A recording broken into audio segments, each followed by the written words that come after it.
The gospel story from this evening is one of my personal favorites, the Transfiguration of the Lord.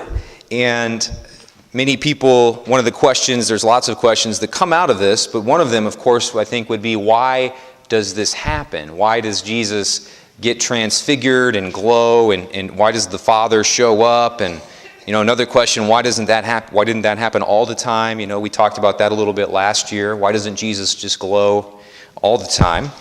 Another question, though, is, again, I think out of this is, why does it happen? Why does this event happen? Why is it only some of the apostles and so forth?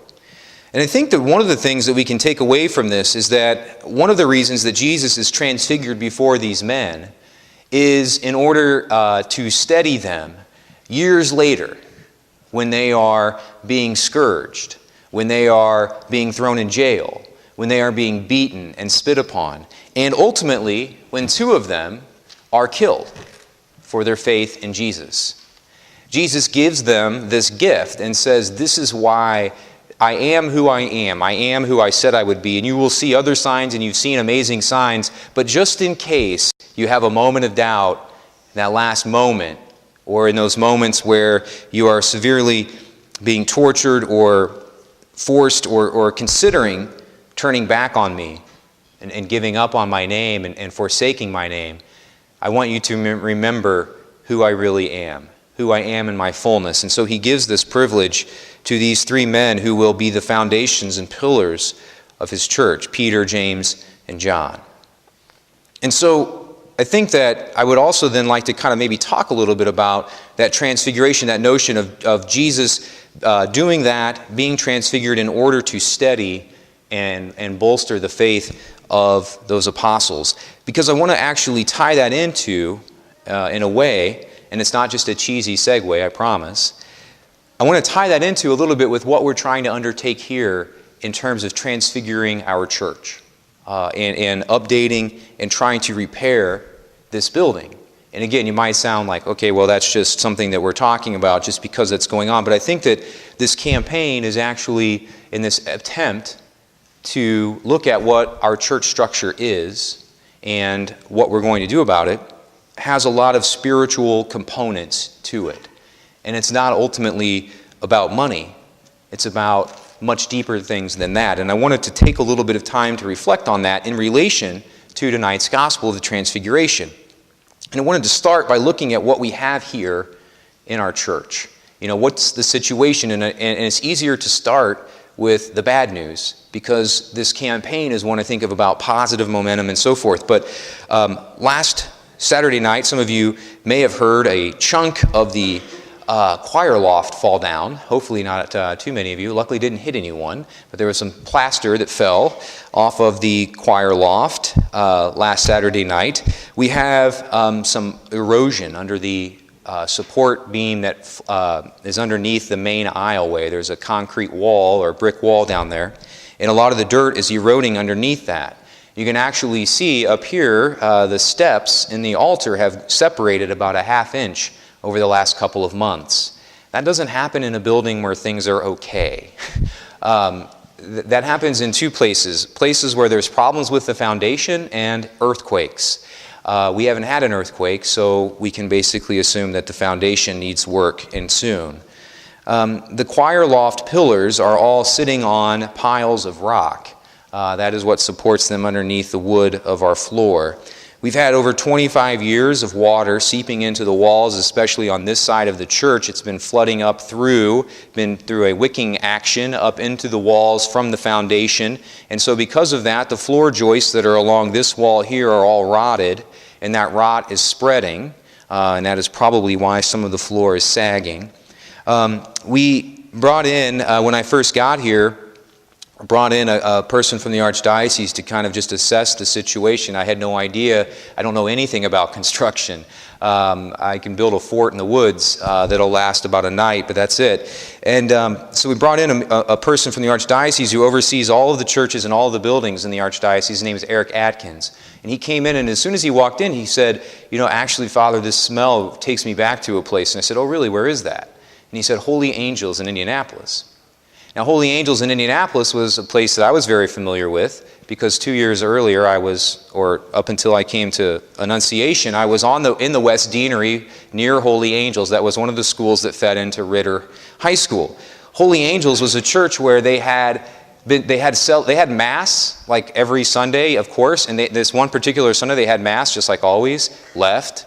They had a random health inspection come through their church. They detected an off-the-charts level of mold.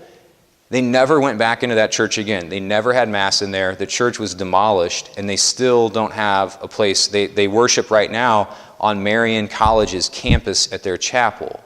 And so, the point of all of this is I'm not trying to scare you but I want you to know the facts. I mean, we need to be honest, and understand with the situation, because I've had some people say things like, do we really need this? And the answer is yes, we do. But to move away from that, that's the negative, that's the situation. Okay, now, where are we going with this and looking at the power of the Transfiguration and its ability to help reach other people, the positives, of course. We are doing the same thing with our church building. I think we're trying to strengthen it, we're trying to transfigure it, we're trying to change it into something greater. And,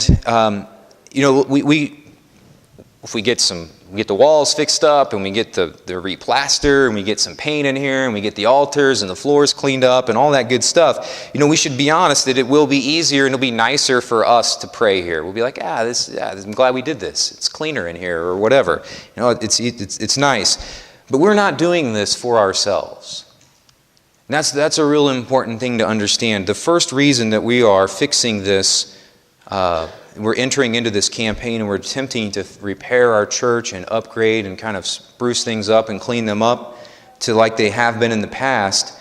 We're not doing that for ourselves. I'm not contributing to this campaign for me, and you shouldn't be contributing to this campaign for you.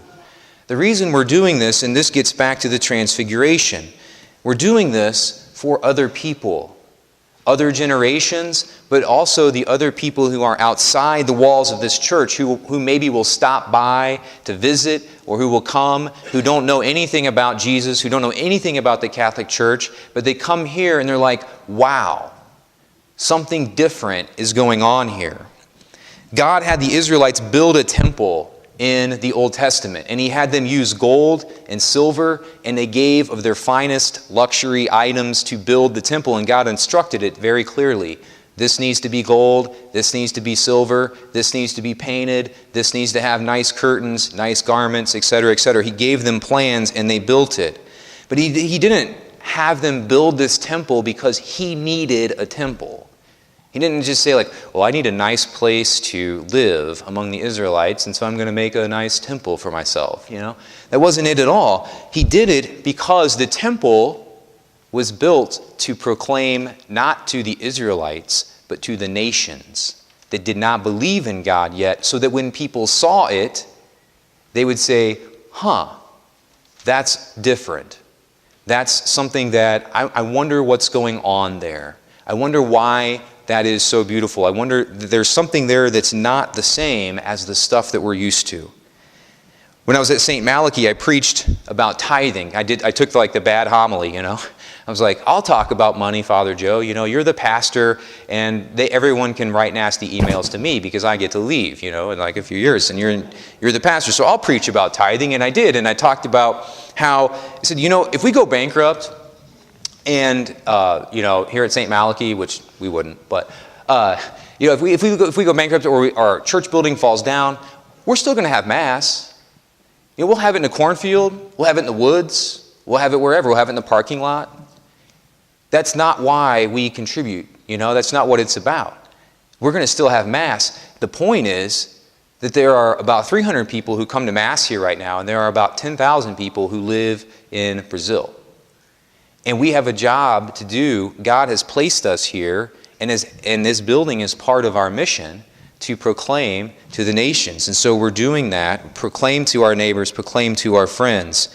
One of the things, I really love our title for this campaign, talking about a firmer foundation, of course, because that's an issue. But I think another thought I almost went with, or I almost threw it out there, but they had such a great idea, so I didn't. But another thought that I've had about this whole thing is the phrase that it's our turn. That it's our turn to kind of take, our ancestors built this place with their hands. I always think about that. They had so little. They were, a lot of times very poor folks back in those days when this church was built in the 1880s. But they built it, with their own hands, and we've inherited that building. And what a shame if the building were to fall down in the midst of us with our wealth, and they gave that to us, with all of the such comparatively less than we have. And so that idea of us getting handed this baton, and this church building has been ours to, now we get to carry it for a while. And what are we going to hand off to the next leg of the marathon, or the next leg of the relay? That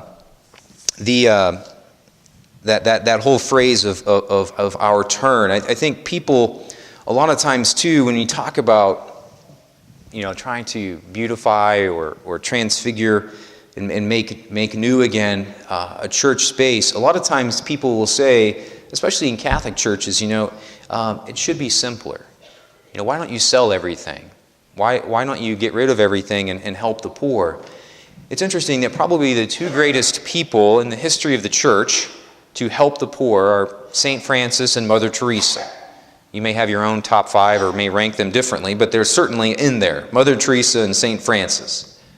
St. Francis and Mother Teresa both had a very interesting thing. When they would start a convent or a monastery or a friary, every time they would make sure that the chapel was beautiful, that the chapel had a gold chalice, had artwork, had everything that they could pour into it. They poured into the chapel space, to the vestments that the priests would use, and so on and so forth, to make sure that the liturgy was surrounded by beauty.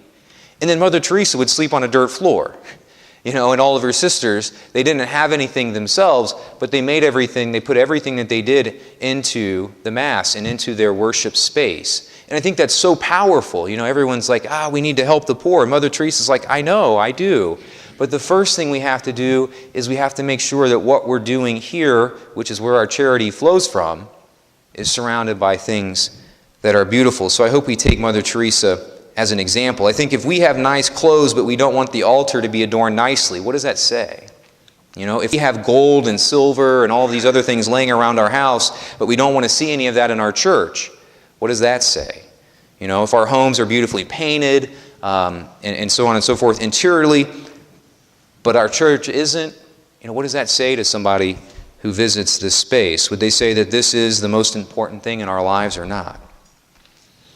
This is our turn, a chance to transfigure this place and strengthen the people and to speak to the people and to preach to the people that aren't coming here yet.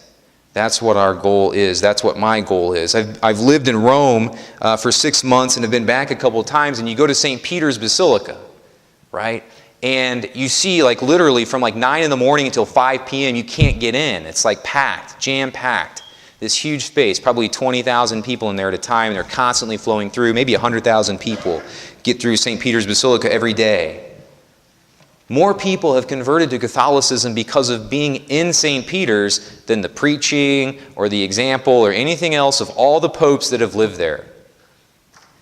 The ability of a church building and an interior space and the nature of this place have the ability to speak to people. And I hope that we pay attention to that and we give of ourselves in that effort and educate ourselves. As I was preparing this homily, I saw a great quote from a priest friend. It was from he was quoting a cardinal from the Second Vatican Council, who said, "If by chance a poorly instructed Catholic or even a non-Catholic should find himself at Mass, it ought to be immediately obvious to him that he was witnessing something tremendously significant, holy, and profound."